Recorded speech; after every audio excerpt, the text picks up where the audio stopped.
آگے قرآن کہتا ہے کہ یہ کتاب، اس میں جو نصیحتیں ہیں، یہ نصیحت ہے ان لوگوں کے لیے جو متقی ہیں، جو پرہیزگار ہیں۔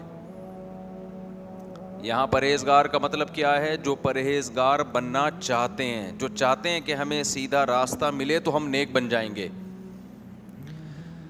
یہ مضمون قرآن میں بہت جگہ پر ہے کہ قرآن سے ہدایت ان لوگوں کو ملتی ہے جو ہدایت چاہتے ہیں۔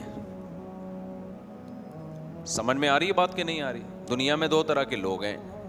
ایک لوگ وہ ہیں جو کہتے ہیں کہ جس اسٹائل میں ہم زندگی گزار رہے ہیں ہم اپنی لائف سے مطمئن ہیں، ہمیں کیا ضرورت ہے، دیکھیں قرآن کیا کہتا ہے، حدیث کیا کہتی ہے، کیا خدائی احکامات ہیں، ہمیں ان بکھیڑوں میں پڑھنے کی بولو ضرورت نہیں ہے۔ اچھی بڑی لائف گزر رہی ہے، کھا رہے ہیں، صبح اٹھتے ہیں، ناشتہ کرتے ہیں، جاتے ہیں آفس، جاب ہے، بزنس ہے، شام کو آتے ہیں، اپنی اچھی بڑی لائف گزر رہی ہے، تو میں کیوں فالو کروں مذہب کو؟ میجورٹی کا تو یہی کانسیپٹ ہے نا، رکاوٹیں ڈال رہا ہے مذہب جگہ جگہ اور آپ کی زندگی کے مزوں کو کرکرا کر رہا ہے۔ کرکرا سمجھتے ہیں؟ مزوں کو کرکرا کا مطلب مزوں کو ختم نہیں کر رہا۔ جیسے کباب میں ہڈی جو ہوتی ہے نا، خالی ہڈی آ جائے اتنی بری نہیں لگتی، کباب میں ہڈی آئے گی تو بہت بری لگے گی کہ نہیں لگے گی؟ دیکھو خالی ہڈی ہی ہڈی ہے تو کھاتے ہوئے آدمی کو یہ ہوتا ہے کہ پتا ہے بھائی یہ نہیں چبے گی، دانت سے چوسو اور ہڈی کو پھینک دو۔ کباب میں ہڈی کا مطلب، آپ کباب کی تو ڈیفینیشن یہی ہے کہ جس میں ہڈی نہ ہو۔ اس گوشت کو کہا جاتا ہے جو بھون کے مسالے ڈال کے بنایا جائے اور ہڈی اس میں نہ ہو، لہذا اس کو انسان منہ میں رکھتے ہی دبا کے چبانا شروع کر کے نگل لیتا ہے اچانک۔ بیچ میں ہڈی آ جائے تو چیخیں نکلتی ہیں کہ نہیں نکلتی؟ یار مجھے ایسا لگ رہا ہے شاید 2-3 ہفتوں کے بعد درس ہو رہا ہے نا، تو اب لگ رہا ہے کہ ایسا بھول گئے، ایسا لگ رہا ہے جیسے دوبارہ سے پہلی کلاس شروع کر رہا ہوں میں۔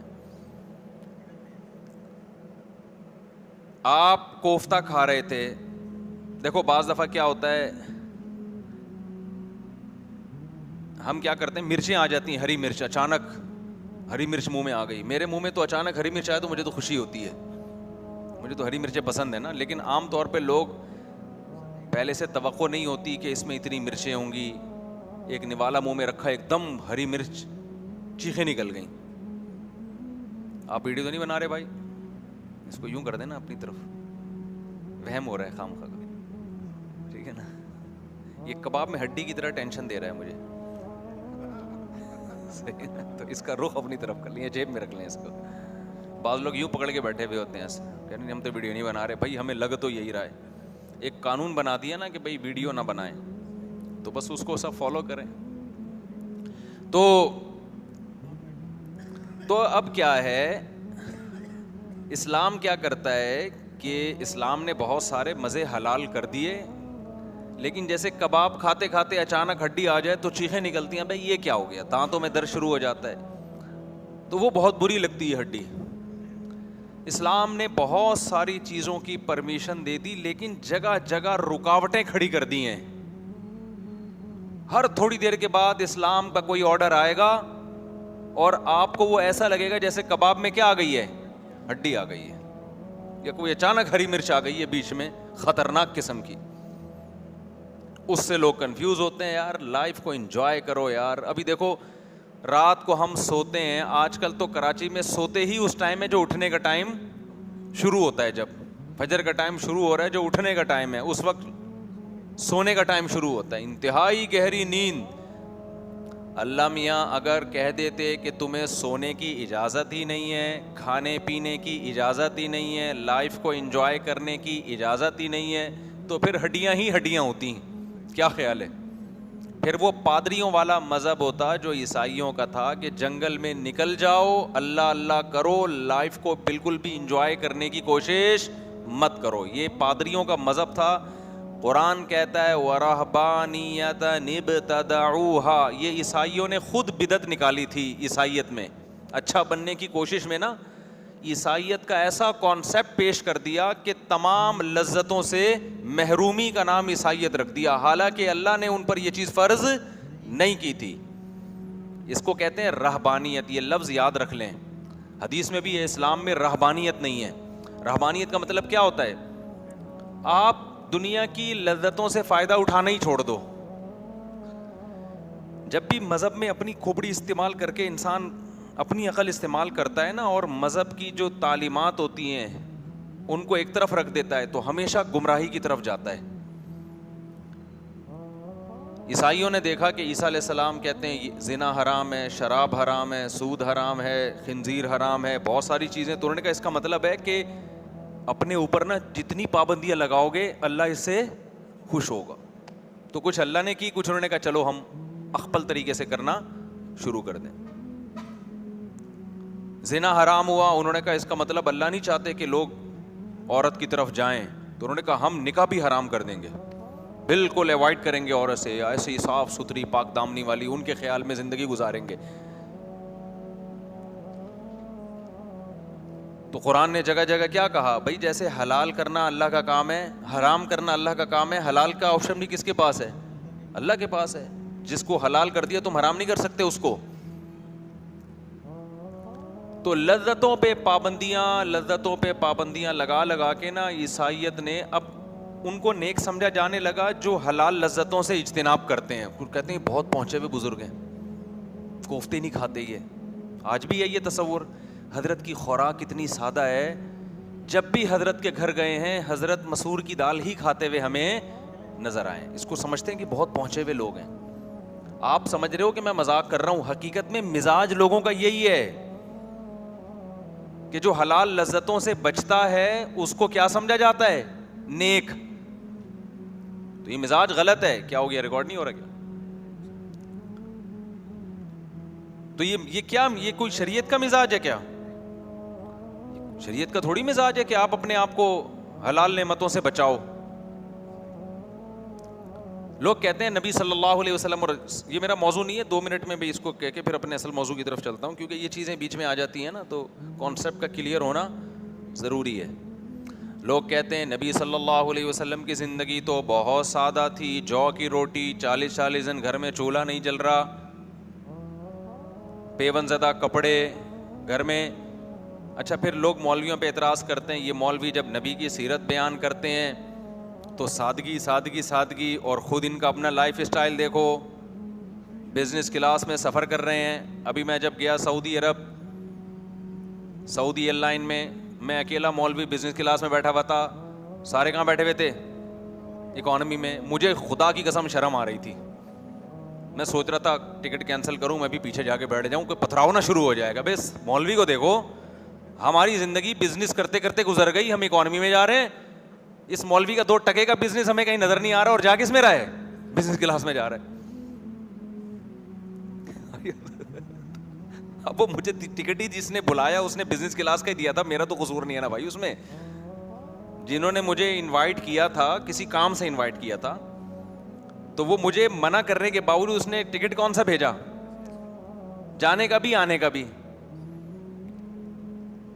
تو اب میں ان کا، میں بھائی مجھے اکانومی میں بھیج دو، مجھے کوئی بزنس کا شوق نہیں. لیکن انہوں نے کہا نہیں بزنس میں بھیجوں گا. ایسی کی تیسی. اب ہم گئے تمیز سے، لٹکایا ہم نے بیگ، سارے بڑے بڑے لوگ اکانومی میں غریبوں کی طرح بیٹھے ہوئے ہیں، بزنس میں نکل کے جا رہے ہیں. تو پھر لوگ یہ جب منظر دیکھتے ہیں کہتے ہیں ادھر سادگی دیکھو ان لوگوں کی. اور اگر اپنے پیسوں سے بھی جاؤں بزنس کلاس میں تو کسی کو تکلیف کیا ہے؟ ٹھیک ہے نا، اپنے پیسوں سے بھی جا سکتا ہے آدمی. سادگی پہ اگر آنا ہے تو پھر گدھے پہ جاؤ سعودی عرب، جہاز میں جاؤ ہی نہیں. کیونکہ صحابہ کرام جب سعودی عرب جاتے تھے نا مصر اور شام سے، تو گدھے اور گھوڑے پہ بیٹھ کے، اونٹوں پہ بیٹھ کے جاتے تھے. اکانومی کلاس پرانے زمانے کے انسان کو جہاز کی اکانومی بھی دکھا دو، اس کو بھی وہ لگژری ہی سمجھے گا، بولے گا بے تو ویسے بیٹھا ہوا ہے اور حسینائیں تیری خدمت میں لگی ہوئی ہیں. بٹن دباتا ہے فوراً کوئی حسینہ آ کے تجھ سے پوچھتی ہے کہ آپ کو کیا چاہیے. تو اور ہواؤں میں اڑ کے 2 گھنٹے میں پہنچ رہے ہو، تو یہ تو لگژری لائف ہو گئی نا. تو اصل اگر آپ سادگی جس کی آپ لوگوں کو ترغیب دے رہے ہیں، وہ تو پھر کس پہ جاؤ؟ اونٹ پہ جاؤ. آپ کہہ سکتے ہیں آج کل اونٹ پہ جانا ممکن نہیں ہے, یہ غلط ہے. آپ ٹرائی کر کے دیکھیں, لوگ پیدل حج پہ نکلے ہوئے ہیں, یوٹیوب پہ ولاگس بناتے ہیں, تو اونٹ تو پھر بھی پیدل نہیں ہے, اسپیڈ بھی تیز ہوتی ہے اور پہنچا دے گا آپ کو. ویزے کا پرابلم ہوتا ہے, وہ دلوا دیں گے, کچھ کر لیں گے انشاءاللہ. آپ جائیں اونٹ پہ جانے والے بنے. تو لوگ کہتے ہیں ان مولویوں کی تقریریں دیکھو, سادگی سادگی. نبی صلی اللہ علیہ وسلم جس بستر پہ سوتے تھے اس میں نشانات پڑ جایا کرتے تھے, اور یہ سفر کر رہے ہیں پورا عملہ بیٹھا ہوا تھا پیچھے, اور مولوی کس میں جا رہا ہے؟ بزنس کلاس میں جا کے بیٹھ رہا. تو اب ظاہر ہے لوگوں کو اعتراض ہوگا, یار یہ کیا مذاق ہے یار, ایک طرف سادگی اور خود کہاں بیٹھے ہوئے ہیں, اس میں پھر اسٹائل بھی الگ ہی ہوتا ہے. تو جی ہاں, تو خیر اچھا ایک بات آپ کو بتا دوں, یہ لوگوں کی نظر میں اس کو بہت بڑا سمجھا جاتا ہے. ہم اپنے دل کی کیفیت بتائیں, ہماری نظر میں اس کی 2 ٹکے کی ویلیو نہیں ہے. ٹھیک ہے, ایک راحت کی چیز ہے, سکون کی چیز ہے, وہاں ذرا ٹانگیں پھیلا کے آدمی بیٹھ جاتا ہے, سو بھی سکتا ہے, اس سے زیادہ کچھ نہیں ہے. یہ تو جس کے دل میں دنیا کی محبت ہوتی ہے نا, وہ سمجھ رہا ہوتا ہے اس کو بہت ویلیو دے رہا ہوتا ہے. اکانومی والوں کو تو شاید لگ رہا ہو کہ یار یہ دیکھو, لیکن ہمیں اکانومی والوں پہ ترس نہیں آتا, اس لیے کہ یہ یہاں بیٹھ گیا, یہاں بیٹھ گیا, گدھے پہ آ گیا, گھوڑے پہ آ گیا. کیا یہ کوئی جیسے بچے کھلونے پہ نہیں فخر کر رہے ہوتے, بڑے مذاق اڑا رہے ہوتے ہیں نا ان کا.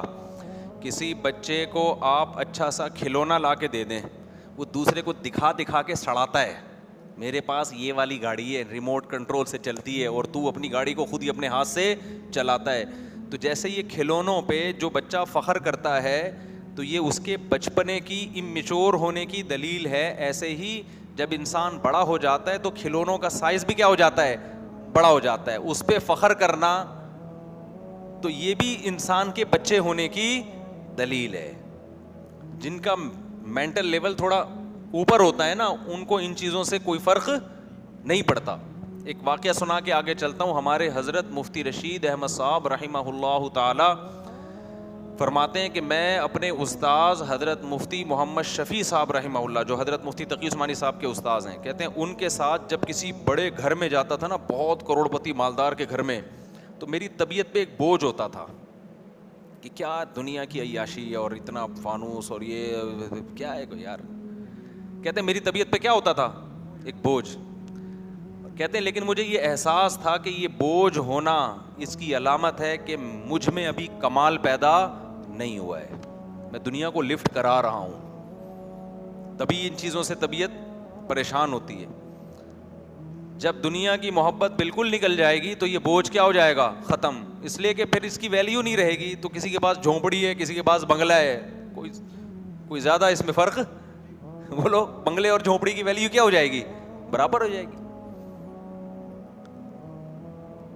آپ کہہ سکتے ہیں بنگلے اور جھونپڑی کی ویلیو برابر ہے, تو کوئی اگر بنگلے میں رہتا ہے تو بیچ کے جھونپڑی خرید لے. وہ تو سہولت تو بہرحال بنگلے میں ہے نا, زیادہ سہولت کس میں ہے؟ بنگلے میں زیادہ ہے. بات یہ ہے کہ یہ چیز کیا قابل فخر ہے؟ اتنی ویلیو ہے جتنی آپ اس کو دے رہے ہیں. ویلیو تو ہے, تبھی تو لوگ اس کے پیچھے مرتے ہیں. اتنی ویلیو نہیں ہے جتنی دی جا رہی ہے کہ اس پہ رالیں ٹپکانا شروع کر دیں, اس پہ آپ ڈپریشن میں جانا شروع کر دیں. بحریہ ٹاؤن میں پلاٹ مل جائے بہت اچھا ہے, نہیں ملے تو ٹینشن لینے کا نہیں ہے. اتنا اچھا نہیں ہے کہ جتنی ٹینشن لی جا رہی ہے, یہ سمجھانا مقصد ہے. تو خیر ہم آگے چلتے ہیں.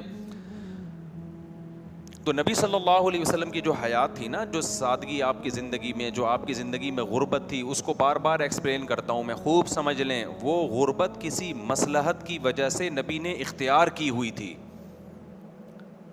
وہ مقصود شریعت نہیں ہے. شریعت چاہتی یہ نہیں ہے کہ سارے اس اسٹائل کی زندگی گزاریں. اس میں بہت ساری حکمتیں تھیں. ایک بڑی حکمت یہ تھی کہ نبی آخری نبی ہیں, تو اللہ تعالیٰ آپ صلی اللہ علیہ وسلم پہ تمام قسم کے وہ الزامات یا وہ شبہات جو آپ کی نبوت میں ذرہ برابر بھی شک پیدا کرنے کا ذریعہ بن سکتے ہیں, وہ تمام الزامات اللہ اپنے پیغمبر سے دور کرنا چاہتے تھے. کیونکہ جو شخص بھی جھوٹ بولتا ہے اس کے پیچھے 2 مفاد ہوتے ہیں, یا تو جسمانی خواہش ہوتی ہے یا دولت کی لالچ ہوتی ہے. تو ہمارے نبی کے پاس دولت آئی, صبح کو ساری صدقہ کر دی, شام کو کھانے کی روٹی نہیں ہے. کوئی غیر مسلم یہ آج بھی اعتراض نہیں کر سکتا کہ معاذ اللہ نقل کفر, پیغمبر نے معاذ اللہ جھوٹی نبوت کا دعویٰ کیا اور مقصد اس کا کیا تھا؟ پیسہ اور معاذ اللہ عیاشی, تو وہ تو تھی نہیں آپ کے. یہ تو غیر مسلم بھی لکھتے ہیں کہ آپ صلی اللہ علیہ وسلم نے غربت میں وقت گزارا ہے. تمام مورخین کا اتفاق ہے اس پر. تو یہ الزام نف, کیونکہ آپ آخری نبی ہے نا, آپ کوئی اور آپشن تھوڑی ہے کسی کے پاس. دوسرا ہوتا ہے انسان خواہشات کا غلام ہوتا ہے, خواہشات کے پیچھے بھاگتا ہے. جیسے آپ دیکھا ہوگا یہ بڑے بڑے لوگ جو ہیں جو شہوت پرست ہوتے ہیں, ان کے اسکینڈل بنتے رہتے ہیں لڑکیوں کے ساتھ, اس کے ساتھ بھاگ گئے, اس کے ساتھ جو مختلف ہوتا ہے نا, کہ بعض دفعہ پیسے کی لالچ نہیں ہوتی, شہوت کا بھوت دماغ پہ سوار ہوتا ہے. روحانی عاملوں کے ایسے بہت سارے کیس ہوتے ہیں. تو اللہ نے ہمارے نبی پر یہ الزام بھی کیا کر دیا, ختم. اس لیے کہ آپ نے پہلی شادی کی 25 سال کی عمر میں, جب انسان کی زبردست خواہشات اور امنگیں ہوتی ہیں, تو 25 سال میں آپ نے شادی کی 40 سالہ بیوہ سے, اور وہ بیوہ جو 2 دفعہ بیوہ ہو چکی تھیں. تو یہ نکاح کا طرز عمل بتا رہا ہے کہ آپ کی طبیعت میں خواہشات نفسانیہ کا غلبہ بولو نہیں تھا. پھر 50 سال کی عمر میں جا کے آپ نے کثرت سے نکاح کیے ہیں, 50 سال کی عمر میں, جبکہ اس عمر میں انسان کے جذبات ویسے نہیں رہتے جیسے ابتدائی عمر میں ہوتے ہیں, اور ان میں بھی صرف ایک کنواری, باقی ساری بیوہ اور طلاق یافتہ. حالانکہ عرب میں زیادہ بیویاں رکھنا عیب نہیں تھا بلکہ کمال تھا. اس کلچر میں آپ ویسے بھی 10 رکھ لیتے, کنواری رکھ لیتے, اور آپ کو آفریں بھی تھیں.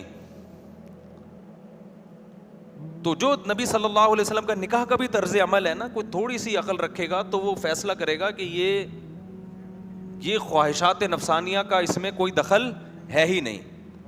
اب سوال پیدا ہوتا ہے کہ اللہ اگر نبی کو یہ حکم دیتا کہ آپ نکاح کریں ہی نہیں, تو اور بات کلیئر ہو جاتی نا, دودھ کے دودھ پانی کا پانی, کہ بھئی آپ تو خواہشات کا آپ میں غلبہ ہے ہی نہیں, بالکل ایک بھی نہیں کیا آپ نے.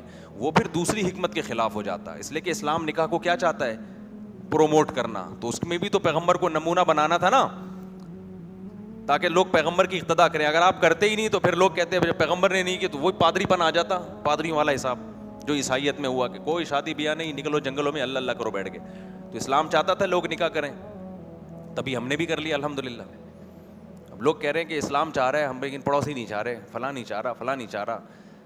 تو باتیں کرتے رہتے ہیں لوگ بیٹھ کے پھر ہمارے بارے میں. ویسے سامنے تو بڑے اچھے ملتے ہیں, نجی محفلوں میں باتیں کر رہے ہوتے ہیں. بس مولوی کو دیکھو سالہ اس طرح کی نجی, سامنے تھوڑی کرتے ہیں. سامنے تو ماشاء اللہ سب بہت خوشی ہوئی, ویسے بیٹھ کے نا بہت باتیں الٹی کر رہے ہوتے ہیں. تو خیر میں یہ عرض کر رہا تھا کہ ہمارے نبی صلی اللہ علیہ وسلم کا جو غربت والا انداز تھا, اس میں کیا تھی, ایک بہت بڑی حکمت تھی. تبھی حدیث میں آتا ہے اللہ نے میرے دل میں رغبت ہی نہیں رکھی ہے دولت کی, پیسے کی. تو اگر یہ شریعت کا حکم ہوتا, جیسے نماز نبی نے پڑھی, صحابہ کو بھی نماز کا حکم, منہ سے کمپلیٹ کر لیا کہ نا جملہ, صحابہ کو بھی نماز کا حکم دیا. نبی صلی اللہ علیہ وسلم نے روزہ رکھا, صحابہ کو بھی روزے کا حکم دیا. صدقات و خیرات کیے, صحابہ کو بھی صدقات و خیرات کا حکم دیا. لیکن آپ نے خود غربت والی زندگی اختیار کی, صحابہ کو اس کا حکم نہیں دیا. حضرت عثمان مالدار تھے, آپ نے یہ نہیں کہا تمہارا اتنا بڑا بزنس کیوں ہے کہ تم 400 گھوڑے صدقہ کر رہے ہو. جو 400 گھوڑے, اس گھوڑا اس زمانے میں لینڈ کروزر تھا, بلکہ BMW تھا وہ, اور اونٹ اس زمانے میں گھوڑے سے بھی اوپر کی چیز تھی. 100 اونٹ, 200 اونٹ. جو 200 اونٹ کا مطلب پتہ ہے کیا ہے, ایک تاجر ڈونیشن کر رہا ہے 200 لینڈ کروزر, سمجھ لو اس کے ایسٹس کتنے ہوں گے. تو ہمارے نبی نے تو نہیں کہا کہ بھائی یہ تمہارے پاس جو اتنا پیسہ آ رہا ہے, تم یہ اتنا کما کیوں رہے ہو ہیں بھائی. حضرت عثمان مدینہ سے تھوڑی اتنا کما سکتے تھے, آپ کی تجارت دوسرے کنٹریز, امپورٹ ایکسپورٹ کا کام تھا آپ کا. وہ بڑے بڑے تاجر لوکل بزنس میں اتنا نہیں کماتے, پہلے بھی نہیں کماتے تھے, آج بھی نہیں کماتے. جن کی امپورٹ ایکسپورٹ کا کام ہوتا ہے وہ بڑے بڑے تاجر ہوتے ہیں. ایسے ایسے تاجروں سے میں ملتا ہوں نا, آپ کی سوچ, پہلے ہم سمجھتے تھے مالدار اس کو بولتے ہیں جس کی 6 لاکھ روپے 7 لاکھ روپے تنخواہ ہو. ابھی جب ہماری ٹریولنگ ہوئی, لوگوں سے تعلقات ہوئے, ہم غریبوں سے بھی ملتے ہیں, مالداروں سے بھی ملتے ہیں. ایسے ایسے غریب نظر آتے ہیں کہ آدمی کہتا ہے یار یہ بیچارہ گزارا زندہ کیسے ہے, اور ایسے ایسے مالدار ملتے ہیں کہ آدمی کہتا ہے بھائی یہ 8-10 لاکھ ان کے لیے بزنس کلاس کچھ ہے ہی نہیں, صحیح ہے نا. جہاز میں یہ جہاز بھیج دیں گے, وہ صاحب میں آپ کے لیے الگ سے ایک جہاز بھیج رہا ہوں, آپ پائلٹ کے ساتھ بیٹھ کے آ جائیں اس میں.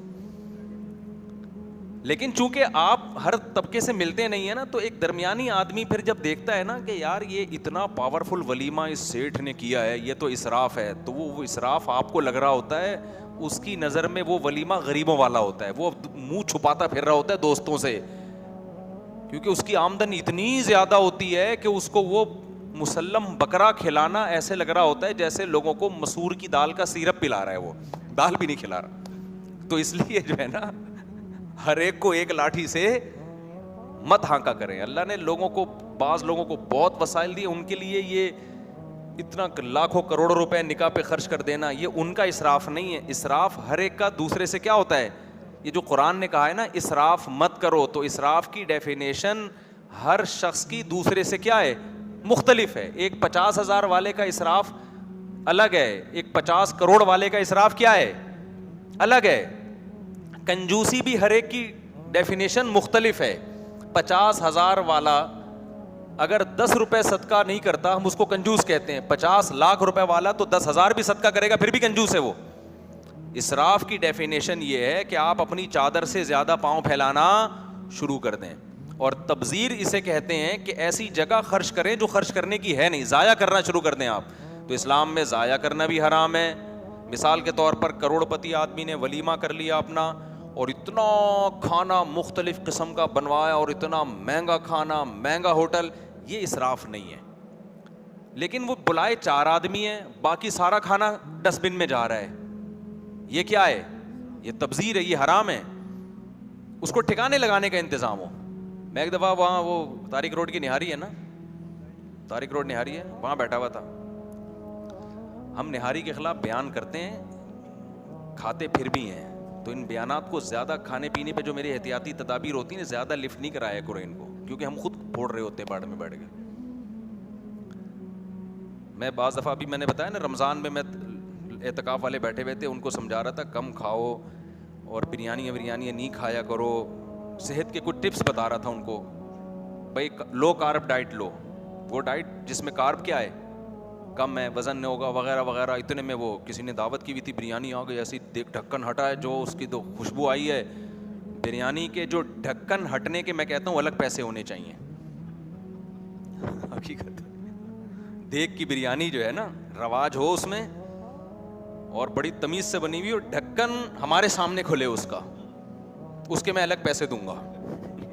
اس کو جو کھلتا ہے پھر جو ڈرنگ کی آواز آتی ہے, اور جو ایک دم سے اس میں سے خوشبو نکلتی ہے, آدھی قیمت تو وصول ہو گئی اس کی. تو وہ ڈھکن ہٹا, اور جب آئی ہے تو پھوڑ پھاڑ دیا سب نے, تباہی مچا دی نا سب نے بیٹھ کے. اعتکاف والے تو ویسے ہی آپ کو پتہ ہے ندیدے ہوتے ہیں, اور کوئی کام ان کا ہوتا نہیں ہے, نہ گھر کے نہ دکان کے, تو سوائے پیٹ بھرنے کے کوئی فکر ہی نہیں ہوتی. تو میرے ساتھ ایک بندہ بیٹھا ہوا تھا, اس نے کہا مفتی صاحب ابھی تو آپ نے اتنی زبردست تقریر کی تھی. میں نے کہا بھائی وہ کھانے کے بعد کی تقریر ہے, جب کھانا سامنے آ جائے تو یہ وہ والی کے لیے پھر الگ تقریر ہے ہماری, اس کے لیے کیا ہے, الگ قسم کی تقریر ہے. تو میڈیکل سائنس کی جو چیزیں ہوتی ہیں نا ان کو لفٹ کراؤ, میں یہ نہیں کہہ رہا, لیکن اعتدال سے لفٹ کرایا کرو ان کو. ساری لذتیں ڈاکٹر بعض دفعہ چھڑوا دیتے ہیں آپ سے. تو یہ اچھا کام نہیں کہ ہم نے جو اتنا پھوڑ پھاڑ دیا, اس کے سائڈ ایفیکٹ بعد میں جا کے ظاہر ہوتے ہیں. لیکن میری عادت یہ ہے کہ میں جب پھوڑ پھاڑ دیتا ہوں نا تو اگلے وقت میں اس کی تلافی کرتا ہوں میں. لوگ تلافی نہیں کر رہے ہوتے, پھوڑ پھاڑ دیا, پھر صبح پھر ناشتہ پھوڑ دیا, پھر دوپہر پھوڑ پھاڑ دیا, تباہی پر, اور ایک دن دھماکے کے ساتھ دنیا سے چلے جاتے ہیں. تو میں نے اپنا واقعہ بتایا تھا نا, جب ہم نے دبا کے نہاری کھائی رات کو, میں نے گلشن اقبال میں رہتا تھا, میں نے نہاری, نلی نہاری, مغز, اس میں مکھن کا تڑکا لگا کے بیان تھا ہمارا. بیان بہت لمبا ہوا, اس کے بعد اتنا پھوڑا طبیعت سے, بہت مزہ آ رہا تھا, نیمبو نچوڑ کے کھانے کا اپنا مزہ ہے. تو وہ کیا ہوا کہ پھر رات کو جب میں سویا ہوں تو یہاں صبح اٹھا ہوں تو یہاں رکھی ہوئی تھی وہ نہاری ساری نا, وہ اس نے نیچے جانے سے انکار کر دیا. تو اب ہم نے کیا کیا, ہم نے کہا اب ہم ناشتہ نہیں کریں گے, اب ہم جاگنگ کریں گے. تو میں نے اتنی جاگنگ کی, وہ ٹریک بنا ہوا ہے نا ابو الاسوانی روڈ پہ, اس وقت میں زیادہ مشہور نہیں تھا تو کھلے عام جاگنگ کر سکتا تھا. جاگنگ کر کے اس کے باپ کو بھی بٹھایا ہم نے کہا تہ بیٹھے گی, یہ نیچے جائے گی. تو اگر کبھی ایسے اوور ایٹنگ میں کرتا نہیں ہوں اتنی, لیکن اس دن ہو گئی تھی, تو پھر اس طرح کرو. اچھا خیر, تو وہ جلدی سے واقع, یہ سارے واقعات میں کسی وجہ سے سنا رہا ہوتا ہوں, واقعہ برائے میرے پاس واقعات بہت ہیں اپنی زندگی کے, تو وہ آپ کے فائدے کے نہیں ہیں. دلچسپی تو ہوگی, فائدہ نہیں ہوگا, تو میں وہی سنا رہا ہوتا ہوں جس کا کیا ہو, فائدہ ہو. تو ہم بیٹھے ہوئے تھے, تو وہ گرم گرم روٹی لے کر آ رہا ہے. اب میں گرم روٹی کھا رہا ہوں, تو اتنے میں وہ آدھی بچتی ہے, ٹھنڈی ہو گئی, وہ ہٹا کے دوسری گرم لا کے اکرام کر رہا تھا. مجھے غصہ آیا, میں نے کہا یار یہ تو رزق کو ضائع کر رہے ہو آپ, یہ ضائع ہو گیا نا رزق, کہ جب تک روٹی گرم ہے آدھی کھائی, وہ آدھی ٹھنڈی ہو گئی, تو اب مزید گرم آئے گی اور یہ آدھی ضائع. میں نے کہا بھائی یہ تو غلط ہے. کہہ رہے نہیں آپ گرم گرم کھائیں. میں نے کہا ہم گرم گرم کھائیں, یہ آدھی کیوں ضائع, یہ اسراف کا مطلب سمجھ آ رہا ہے. خیر اس نے کہا مصعب ہمارے پاس ٹھکانے لگانے کی جگہیں بہت ہیں. تو پھر میں نے کہا پھر ٹھیک ہے, وہ آدھی روٹی پھر وہ ضائع نہیں کی ان لوگوں نے, ان کے پاس ٹھکانے لگانے کا انتظام ہے. اب جب انتظام ہے تو پھر گرم گرم ہی کھاؤ, ٹھیک ہے نا. کیوں بھائی, اللہ کی طرف سے لذتیں ہیں, نعمتیں ہیں. قل من حرم زینت اللہ التی اخرج لعبادہ, اللہ کہتے ہیں کون ہے جس نے اللہ کی نعمتوں کو حرام کر دیا جو اللہ نے اپنے بندوں کے لیے پیدا کی ہیں. یہ جو تندور کا نان ہوتا ہے, گرم میں اور ٹھنڈے میں زمین اور آسمان کا فرق ہوتا ہے اس میں. تو انہوں نے انتظام کیا ہوا ہے, وہ انتظام یہی ہوگا کہ بعد میں وہ غربا مساکین کو بانٹ دیتے ہوں گے وہ. تو نبی صلی اللہ علیہ وسلم کی مسکنت اور غربت کی وجہ سمجھ میں آ گئی. یہ آپ صلی اللہ علیہ وسلم کی اختیاری تھی, اس میں اور بہت ساری حکمتیں تھیں, ابھی میں اس سب کی بات نہیں کرتا. بڑی حکمت یہی معلوم ہوتی ہے سرسری غور سے. تو آپ صلی اللہ علیہ وسلم نے حضرت عثمان کو نہیں منع کیا. عبد الرحمن ابن عوف بہت مالدار صحابی تھے. حضرت ابو بکر جو نبی کے سب سے چہیتے, سب سے قریبی, وہ بڑے مالدار تھے. حضرت ابو بکر نے غلام جو تھے حضرت بلال, ان کو خرید کے آزاد کر دیا. ٹھیک ٹھاک پیسہ تھا تو غلام خریدا نا, غلام لاکھوں میں نہیں ہوتا تھا, کروڑوں میں ہوتا تھا.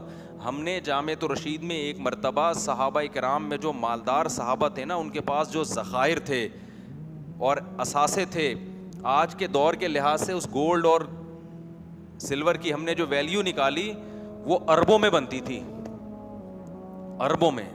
کسی کے 5 ارب روپے کے اثاثے, کسی کے 6 ارب روپے کے اثاثے ان کے پاس, اور اسی سے وہ بزنس کرتے تھے. تو اس سے صاف پتہ چلتا ہے کہ اسلام جائز لذتوں پہ پابندی نہیں لگاتا. لہذا کوئی مولوی اگر بزنس کلاس میں سفر کر رہا ہے تو بالکل ٹینشن لینے کی ضرورت نہیں ہے. حسد کی آگ میں جلو گے, اس سے کولیسٹرول کم نہیں ہوتا, اس سے کولیسٹرول بڑھتا ہے. تو جانے دو, دعا کرو اللہ کرے اور اللہ ترقی دے دے, تو اس میں کوئی ٹینشن والی بات نہیں. تو لوگ ٹینشن لے نہیں رہے ہوتے, لیکن کچھ جو مخالفین ہوتے ہیں نا مولاناؤں کے, وہ ٹینشن لے رہے ہوتے ہیں کہ دیکھو یہ بزنس کلاس میں سفر کرتے ہیں, دیکھو یہ پیرس میں گھوم رہے ہیں, دیکھو یہ 4 شادیاں کر رہے ہیں وغیرہ وغیرہ. تو جب اللہ آپ کو پیسہ دے تو پھر آپ بزنس کلاس میں سفر نہ کیجیے گا, بلکہ آپ جہاز کی دم پہ لٹک کے سفر کرنا آپ, ٹھیک ہے نا. پہنچتا دم بھی وہیں پہنچتی ہے جہاں اندر بیٹھے ہوئے لوگ پہنچتے ہیں. تو یہ دماغ سے یہ نکالو اپنے. ہمیں شریعت اسی کو سمجھنا ہے جس کو اسلام نے کیا کہا ہو, شریعت کہا ہو. اسلام نے جو حکم دیا ہے بس اس سے آگے بڑھنے کی کوشش